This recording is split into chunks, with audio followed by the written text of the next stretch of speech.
Tem um filósofo contemporâneo, Whitehead, que diz que a filosofia ocidental não passa de uma nota de rodapé ao texto de Platão. Quando a gente pergunta por que ler Platão, a gente pode reformular, né, essa pergunta e perguntar por que ler a República de Platão, ou por que ler um diálogo de Platão. Ela é o segundo diálogo mais extenso de Platão. A República foi interpretada, e assim também os editores antigos da República colocaram como subtítulo, gênero do diálogo, como um diálogo político. É lá que vai aparecer a famosa cidade ideal platônica. Lá estaria exposta a utopia platônica, que seria uma espécie de idealização de um projeto político de Platão. A política, ela abrange uma série de outras questões que vão ser tratadas também na República. E por isso também a República foi considerada um diálogo sobre a educação. Há, na verdade, uma gama de temas, uma complexidade de temas que vão se misturar ali ao longo do diálogo. A gente pode acompanhar um pouquinho o percurso que os interlocutores do diálogo fazem ao longo dos 10 livros que compõem a República, sendo Sócrates o interlocutor, a personagem principal do diálogo. Então, o diálogo é construído por Platão na forma de uma narrativa indireta, na qual Sócrates narra o que havia acontecido com ele no dia anterior, que ele, então, desce ao Pireu, a famosa primeira frase da República, desci ontem ao Pireu para as festividades de uma deusa. Essa deusa é a deusa Bendis, que é a deusa Ártemis. Quando Sócrates já estava indo embora, ele é convidado por um amigo a ir à casa de um outro amigo. Esse outro amigo se chama Céfalo. E lá na casa de Céfalo, então, Sócrates começa um diálogo com o seu anfitrião. Céfalo é um estrangeiro, mas já bem estabelecido em Atenas, numa fase final da sua vida, e justamente Sócrates então começa a conversar com ele acerca dos bens e dos males da velhice. Céfalo é alguém muito bem estabelecido e que diz a Sócrates que ele está muito bem, que essa fase da vida é muito boa, porque nós ficamos livres das paixões e ele pode se dedicar ao estudo, à filosofia, ele pode ter tempo de se cultivar. E também o fato dele ter ganhado dinheiro, ele está bem estabelecido, isso faz com que ele possa agora, se é o caso, restituir ou reparar as injustiças que ele cometeu ao longo da vida e também oferecer muitos sacrifícios aos deuses. Então Sócrates vai perguntar se justamente o que faz uma vida boa é o fato dele ter ganhado muito dinheiro. O que é de fato, né, a vida feliz? Ter ganhado dinheiro e que torna, portanto, daí a vida justa, ou a vida justa antecede qualquer outra forma e a justiça é a finalidade última da vida, a justiça aqui com uma espécie de resumo ou com uma espécie de síntese de todas as virtudes, de ter vivido de maneira adequada, né, virtuosa. Com essa questão se coloca a questão que vai ser o fio condutor de toda a República, que é justamente a ideia de justiça. Daí é necessário, portanto, definir o que é a justiça. E as dificuldades para se definir esse conceito é que vão, então, levar ao desenvolvimento do diálogo. Então, Céfalo responde a Sócrates que a justiça é dar a cada um o que lhe pertence. Sócrates vai aceitar num primeiro momento essa definição, mas vai questioná-la. E vai refutá-la no seguinte sentido: se eu tenho um amigo, e esse amigo eu sei que ele não está bem, ele não dispõe totalmente das suas faculdades, esse amigo me emprestou uma arma e ele me pede essa arma de volta, mas eu sei que com esta arma ele vai fazer mal a si mesmo ou a outra pessoa, é justo que eu devolva a ele o que lhe é próprio? Céfalo então responde que não, nesse caso não. Então a justiça não é necessariamente, em todos os casos, dar a cada um o que lhe é próprio. Se nós temos esse tipo de problema, essa definição não é totalmente satisfatória. Então o Céfalo constata a dificuldade e se retira. E diz: eu vou deixar a discussão com o meu herdeiro, com o seu filho, no caso que está ali presente também, que é Polemarco. Polemarco então dá a segunda definição de justiça. fazer bem aos amigos e mal aos inimigos. Sócrates vai refutá-lo no seguinte sentido: fazer o mal nunca é compatível com a ideia de justiça. A ideia de justiça é sempre uma ideia positiva e, portanto, fazer o mal, prejudicar, ser nocivo, é incompatível com essa ideia, logo essa definição é insuficiente. Quando Sócrates termina essa refutação de Polemarco, um outro personagem agora entra em cena, e é um personagem fundamental também. Esse personagem se chama Trasímaco. Trasímaco é um sofista, e Trasímaco dá a seguinte definição de justiça para Sócrates. Ele fica um pouco irritado com Sócrates, diz que Sócrates está, ele sim, Sócrates, sofismando. Então, indo direto ao ponto, a justiça, diz Trasímaco, é a conveniência do mais forte. Ou seja, a justiça é uma produção.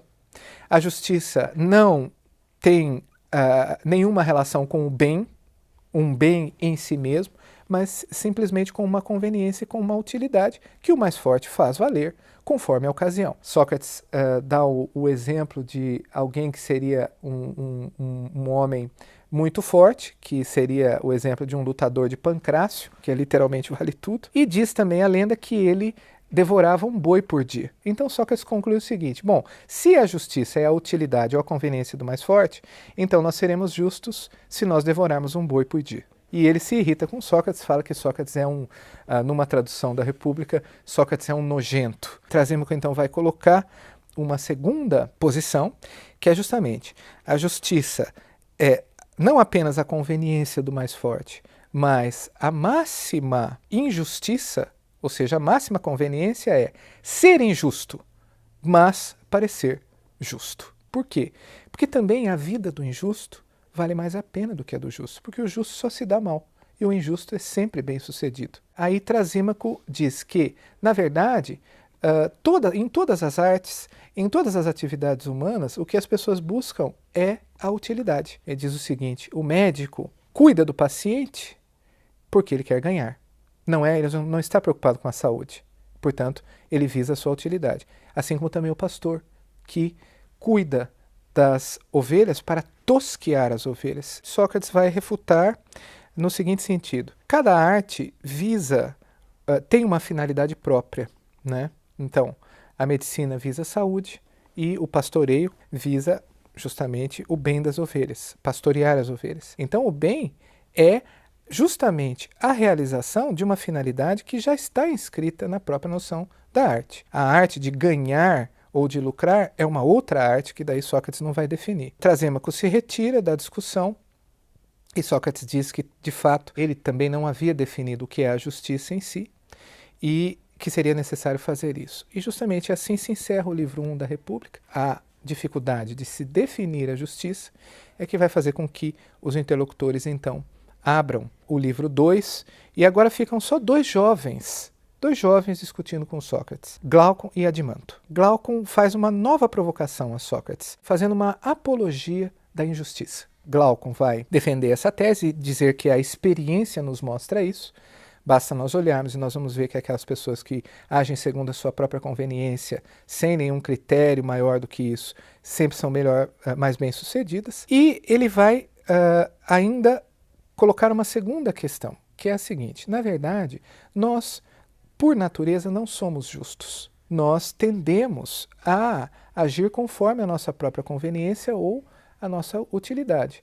E, na verdade, mais ainda, nós só somos justos ou virtuosos porque nós somos coagidos, por medo de sermos punidos. Então Glaucon vai narrar o primeiro mito da República, a história do anel de Giges. Giges, diz Glaucon, conta-se essa história, diz Glaucon, que Giges era um pastor, ele estava pastoreando as suas ovelhas e um belo dia houve um terremoto e a terra se abriu. Nessa fenda da terra ele viu um grande cavalo. Dentro desse cavalo havia um homem. Esse homem estava morto, mas ele viu que este homem tinha um anel, e um anel diferente, com algumas inscrições que ele não conseguia entender, mas ele viu o anel, pegou o anel e colocou o anel, e foi embora. Quando ele estava na presença de outras pessoas, ele viu que, sem querer, ele girou o anel, e esse anel lhe dava o poder de ficar invisível. Estando invisível, o que Giges faz? Consegue uma maneira de seduzir a mulher do tirano local, do rei. Com ela faz um complô, assassina o rei e assume o poder. E quando ele assume o poder, ele se transforma no maior tirano daquela região. Então, a conclusão de Glaucon é a seguinte: se todos nós tivéssemos o poder de Giges, então todos nós agiríamos da mesma maneira. E aí ele diz então, e aí Sócrates, como é que você responde a isso? Sócrates diz que é necessário ler em letras grandes para nós tentarmos definir, depois entender as letras pequenas. Ou seja, para nós tentarmos definir o que é a justiça na alma de um indivíduo, seria necessário ampliar o espectro e tentar definir a justiça num plano maior, num plano mais amplo. Esse plano vai ser justamente o plano da cidade. Então ele convida os seus interlocutores a idealizarem uma cidade. Então, essa cidade vai ser imaginada e justamente começa a gênese da cidade se dá pelo fato de que as pessoas precisam se agregar para satisfazer as suas necessidades básicas. Por uma série de mediações, eles vão chegar a 3 categorias na cidade. A cidade tem 3 classes. A primeira classe é a classe dos artesãos e dos comerciantes. A segunda classe vai ser a classe dos guerreiros que defendem a cidade, e uma outra classe que é a classe daqueles que serão chamados de guardiões. Os guardiões são justamente a classe governante da cidade. Mas a primeira grande discussão vai ser acerca da educação nessa cidade. A educação tem 2 pilares, a ginástica e a música. A música é a musiqué. A musiqué diz respeito às artes das musas. Então, não só o canto, a harmonia e, sobretudo, a poesia. A poesia é uma base educacional na época de Platão. É pela poesia que as crianças aprendem a ler e também por ela eles aprendem os mais diversos mitos, né, que fazem parte da tradição de uma determinada cidade ou daquela região. Essa segunda parte do livro 2 é uma parte muito conhecida da República, que é quando se inicia a famosa crítica à poesia. A poesia, tal como ela é ensinada agora aos jovens, não pode ser a base educacional desta cidade ideal. Por quê? Os deuses são apresentados como modelos para os jovens. Só que esses modelos são ambíguos. Ora eles são deuses, ora eles agem de maneira completamente passional, eles se vingam, eles traem, eles seduzem e assim por diante. Então é necessário ou reformar ou banir a poesia, pelo menos nesse primeiro momento da educação da cidade. Os livros 3 e 4 continuam com a investigação sobre a formulação da cidade ideal, até que se defina, então, se possa definir a justiça. No livro 4 vai ser dada uma definição da justiça, uma primeira. O que é a justiça?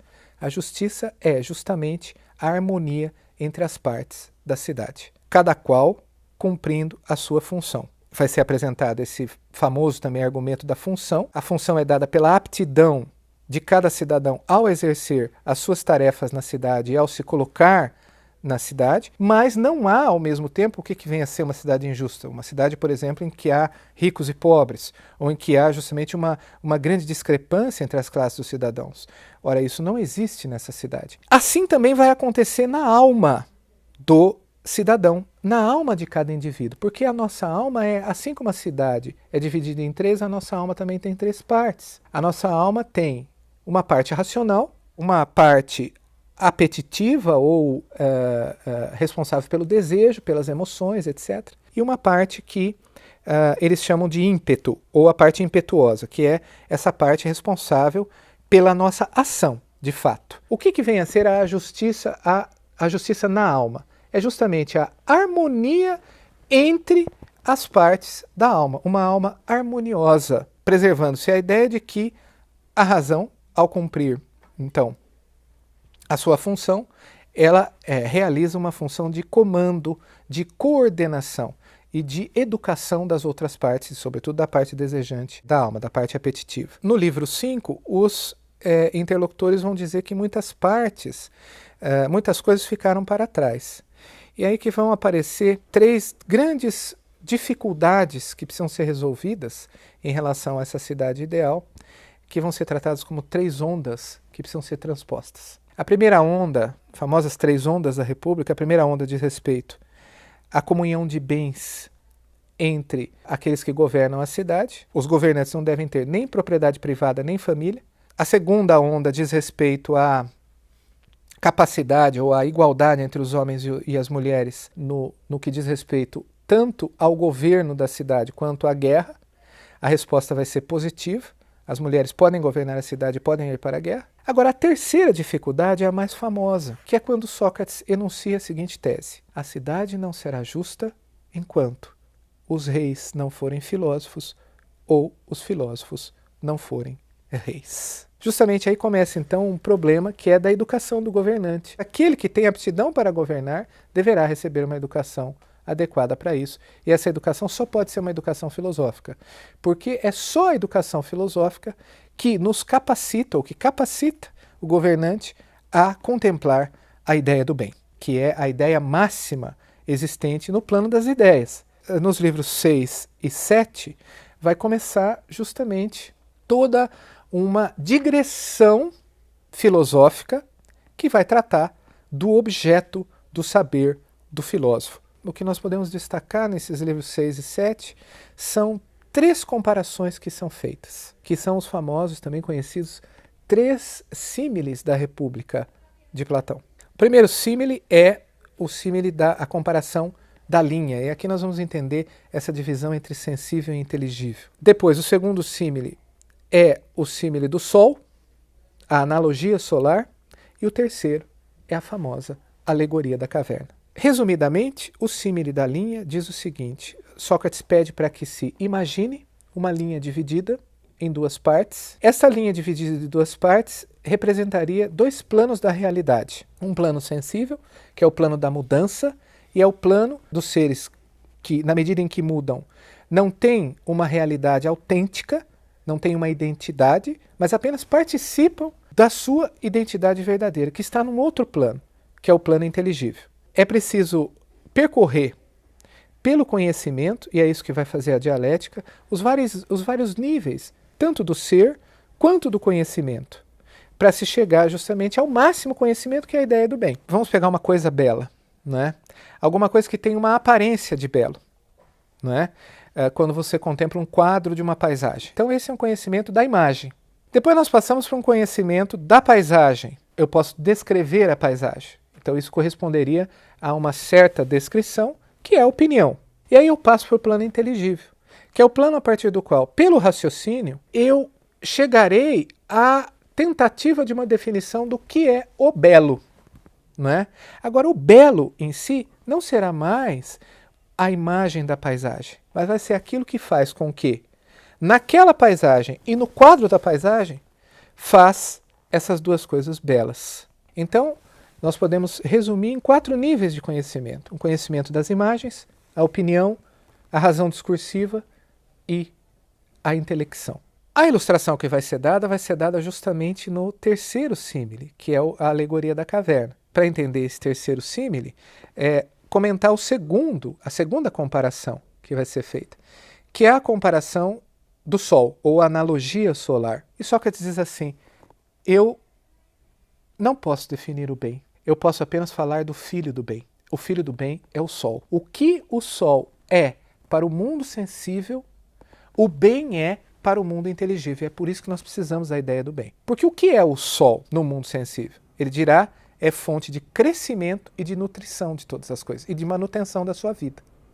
Assim também, então, no mundo inteligível, o bem é aquilo que dá unidade e inteligibilidade às ideias. Isso capacita os interlocutores de Sócrates a entenderem, né, a comparação que Sócrates vai fazer no início do livro 7, que é justamente o livro 7 se abre com a famosa alegoria da caverna. Então ele diz: imagina algumas pessoas que estão amarradas no fundo de uma caverna, voltadas para a parede dessa caverna. Elas não conseguem mexer o pescoço e no fundo da caverna, na parede, são projetadas imagens, porque entre a saída da caverna e onde eles estão, há uma fogueira que projeta como uma espécie de imagem cinematográfica as sombras dos seres, dos objetos e das pessoas que passam fora da caverna. E eles tomam as sombras como realidade. E aí Sócrates então diz que essa é a nossa condição. A nossa condição é similar a essa desses prisioneiros que a vida toda tomaram as sombras por realidade. Ele diz assim: um prisioneiro consegue, de algum modo, se libertar daquelas suas cadeias e consegue subir para fora da caverna.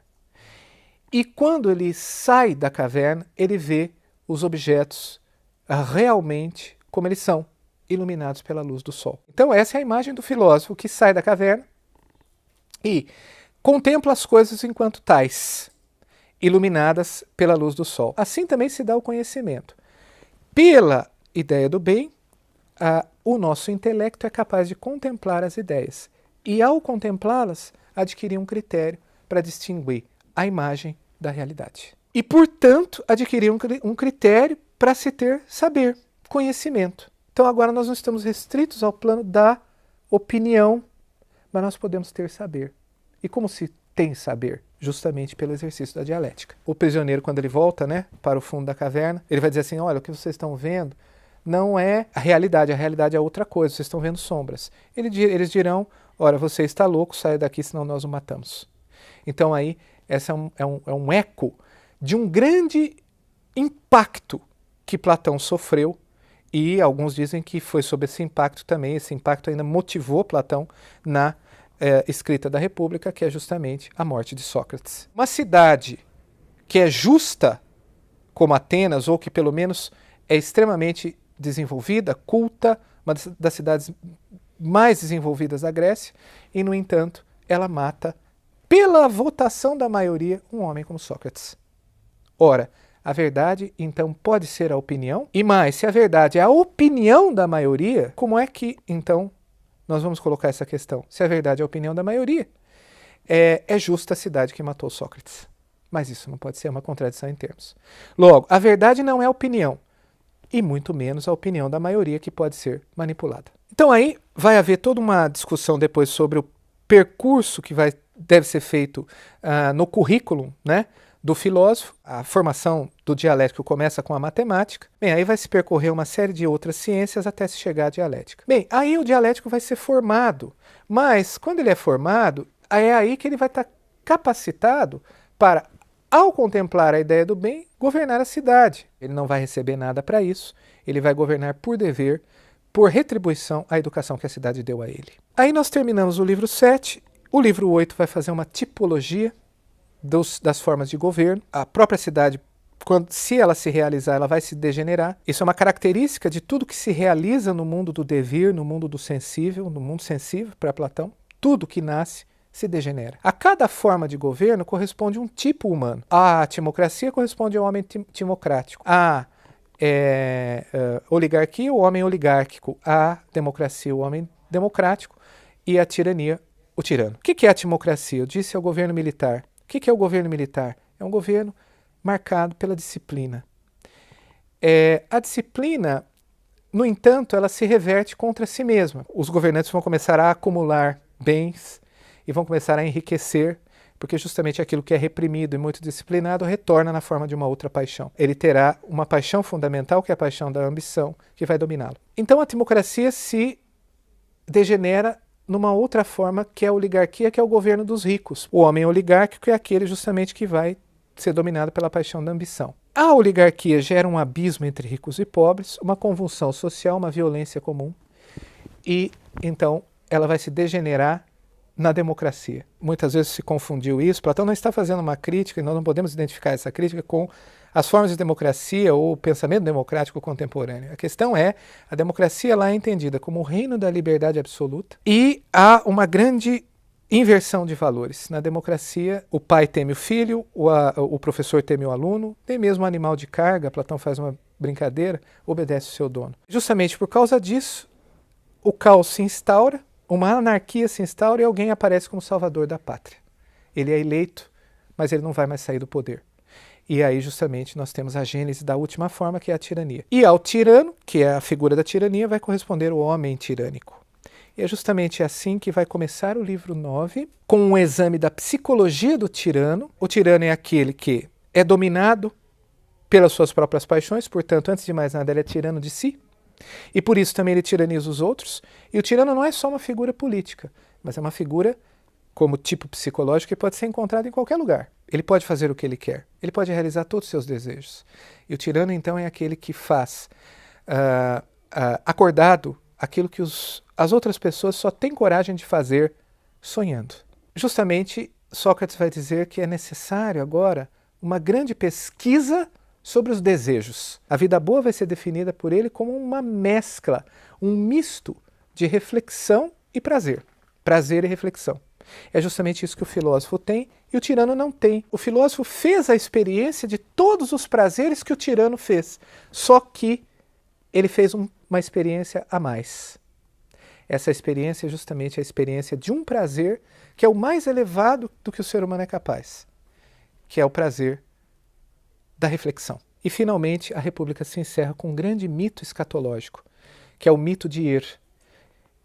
Ir era um soldado que foi dado como morto e, quando ele vai ser cremado, ele acorda, ele volta e diz, olha, eu vou contar para vocês o que eu vi no além, que é o destino das almas de todas as pessoas e, sobretudo, do tirano e do filósofo. A cena mais marcante justamente é aquela em que a necessidade faz um grande discurso para as almas que vão escolher as suas vidas na planície lá das almas, e ela vai jogar os destinos de todas as pessoas e elas vão escolher. Então ela faz o seguinte discurso: a virtude não tem senhor. A responsabilidade é de quem escolhe e o Deus é isento de culpa. Mas elas escolhem conforme a sua tendência e conforme a sua virtude. Por isso que a virtude não tem senhor. Então, aquela questão de Trasímaco lá no começo, agora retorna.